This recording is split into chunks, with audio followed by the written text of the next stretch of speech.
one of the challenges as we get more precise is sometimes you can have measurement precision for things that are actually wrong or incorrect or spurious because they seemed right but didn't work out as well as we had thought they were.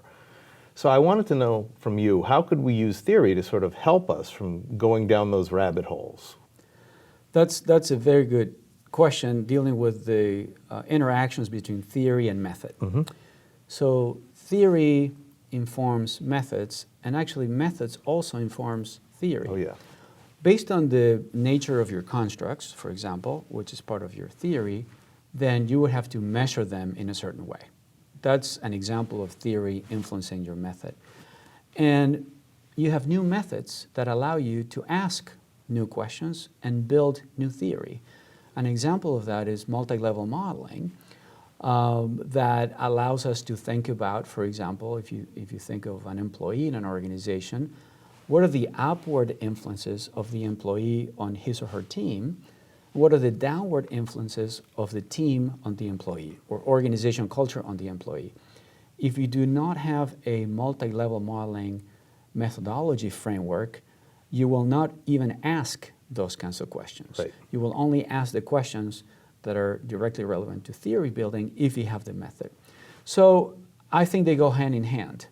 And because they go hand in hand, bad methods can lead to bad theory. And bad theory can also lead to bad method. And one example is meta-analysis and the very old saying that goes garbage in, garbage out. Let's say that in a particular domain, we have been measuring a construct with a bad scale. But that bad scale is reliable. It is not valid, but it is reliable, meaning you measure something precisely and consistently, but you're measuring not A, but B. Right. And then you may have 30 studies that use that bad measure, and they were quite consistent. Then you do a meta-analysis, and you find a very large consistent effect, Right. and you forget that the input for the meta-analysis was that scale that was not valid. But yet, the conclusion from the very sophisticated method of meta-analysis will be that the theory is right. But there was a problem with the method. So that's a method leading to a theory that is wrong. So there are many examples of the effects of theory and method and theory, and some of those are detrimental for the advancement of both. So how would you, if a young scholar wanted to actually question something that had a lot of empirical consistency to it, using a theoretical argument, do you have any advice on how to best do that? Because you know that it's going to go to the reviewers, and the reviewers are going to say, yeah, but we have 10 studies that show this is true. Yes, and one suggestion is a very famous article in Science, Strong Inference, Yeah. 1964, in which science can be thought of as a horse race. So you have two competing explanations for something or two theories. And that's the ingenuity of the junior faculty to set up a study that both theories have the same chance of being right, but only one will. So you set it up as a horse race. Now, this is typically better done in an experimental setting, but you can also do it in a non-experimental setting. Sure. And what happens is if you do it right, the results will show support for one theory and not the other one.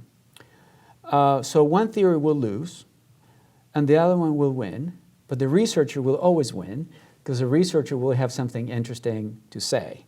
Now, that's different from going after one theory and showing that that single theory is wrong.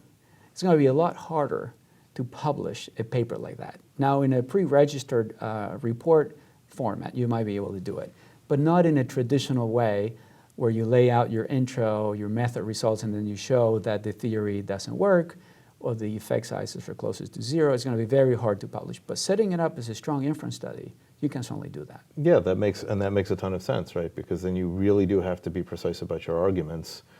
And that is, relating to the last question you talked about, it really speaks to almost needs to be a lot more training on the sort of intimate relationship between theory and method in our doctoral programs. I think people lose that. I think that's forgotten, but that's an excellent point.